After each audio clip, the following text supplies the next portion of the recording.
Elon Musk says he's hoarding wealth for a good cause, but it's not good enough for US Senator Bernie Sanders. The Democrat referenced Elon Musk as owning more wealth than the entire bottom 40% of the US population, and wrote that he, along with other billionaires, are vigorously opposed to the Democrats' legislation that would raise the corporate tax rate and hold the wealthiest people accountable for paying their fair share in taxes. And now, Musk would be liable for perhaps a $50 billion tax hit under the Democratic proposed billionaire tax if it were enacted.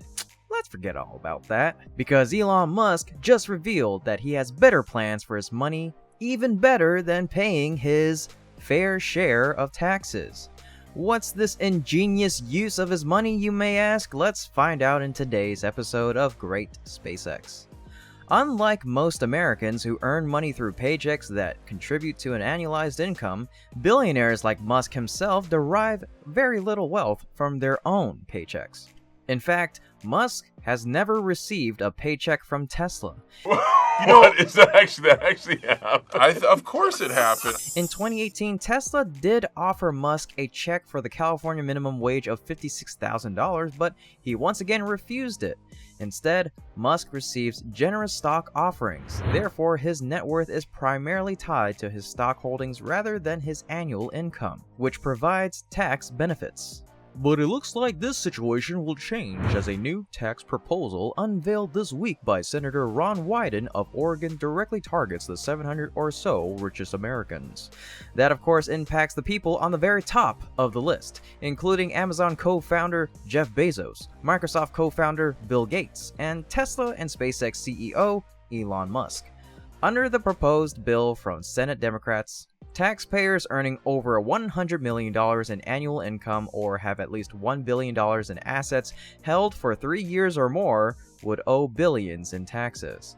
Musk, in particular, could owe as much as $50 billion in taxes across the next 5 years, and Bezos would face a similarly high tax bill of $44 billion, according to one projection. Musk once again critiqued the proposal on Wednesday. He tweeted out warnings that a tax on billionaires would only make a small dent in the federal deficit.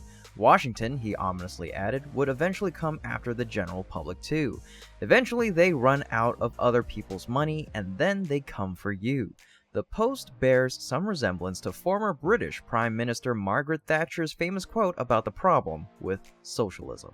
In short, the big unanswered question is still, will this proposal be approved?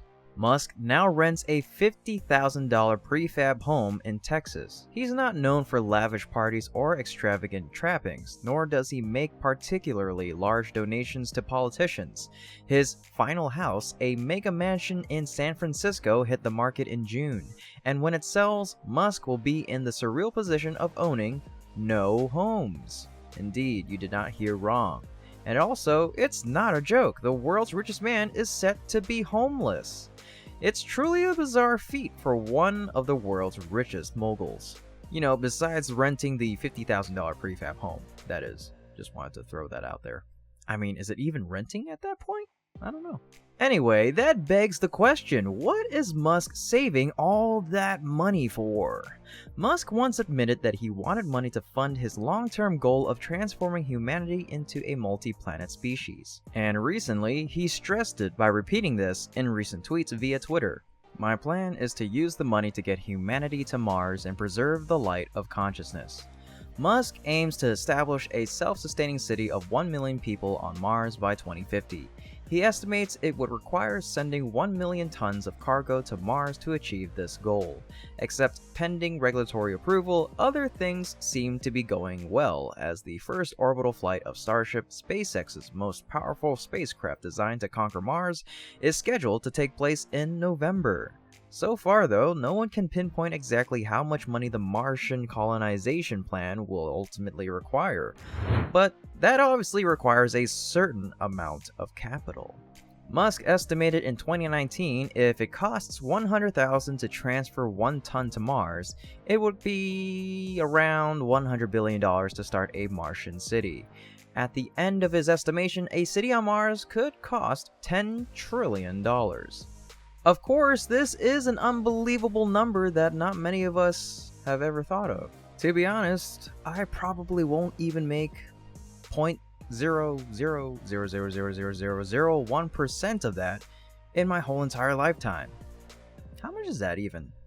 Let me just bring out the old calculator. Now, you know what? Never mind. Let's forget all about that. All you need to know is that Elon Musk, the richest man on Earth, is only worth close to 1/3 of 1 trillion. Now think about that. Some food for thought for you. But seriously, Musk's actions clearly demonstrate his determination to colonize Mars. He has plans to dedicate as much money as he can to fulfill his desire, and he's selling most of his material possessions in the process. In an interview with Matthias Weffner, the CEO of Insider's parent company, Axel Springer, he said, "In fact, I'll have basically almost no possessions with a monetary value apart from the stock in the companies. If things are intense at work, I like just sleeping in the factory or the office. And I obviously need a place if my kids are there, so I'll just rent a place or something." Elon Musk shocked the world last year when he announced he would be selling off his entire property portfolio and that he will own no house, to focus on his space ambition. Since then, the entrepreneur has sold off several homes in his real estate portfolio, which was once worth upwards of $100 million. He also sold several high-dollar pieces of property, including 3 neighboring homes in the Bel Air neighborhood of Los Angeles, and an estate formerly belonging to the actor Gene Wilder. In June, Elon Musk listed his last remaining house for sale. Musk very well might have been parting ways with his California real estate as part of his move to Texas, which has no state income tax. But the billionaire also told Weffner he was accumulating wealth, not for material possessions, but to eventually fund a colony on Mars. "I think it is important for humanity to become a spacefaring civilization and a multi-planet species. And it's going to take a lot of resources to build a city on Mars," Musk said. "I want to be able to contribute as much as possible to the city on Mars. That means just a lot of capital." To Musk, parting ways with his material possessions also signals that he's committed to going to Mars. Even in an interview with Vanity Fair, Musk emphasized that "I want to die on Mars, not just set foot on it. I'm also just trying to make clear that I'm serious about this," he said. "And it's not about personal consumption, because people will attack me and say, 'Oh, he's got all these possessions, he's got all these houses. Okay, now I don't have them anymore.' Although the road to conquering Mars is still arduous, let's put our trust in him. Perhaps one day, as he says, we will be a multi-planetary species." And that's all the info that we have for you today. If you enjoy what my team and I are doing and would like to continue supporting us in a huge way, you can become a patron through our Patreon link in the description below. Go on over there and see all the options that are available for you. There's a lot of ways to contribute. Another way to show your support is by giving us a thumbs up if you enjoyed today's episode, hit the subscribe button if you haven't already, and ringing the bell so you won't miss out on future episodes of Great SpaceX.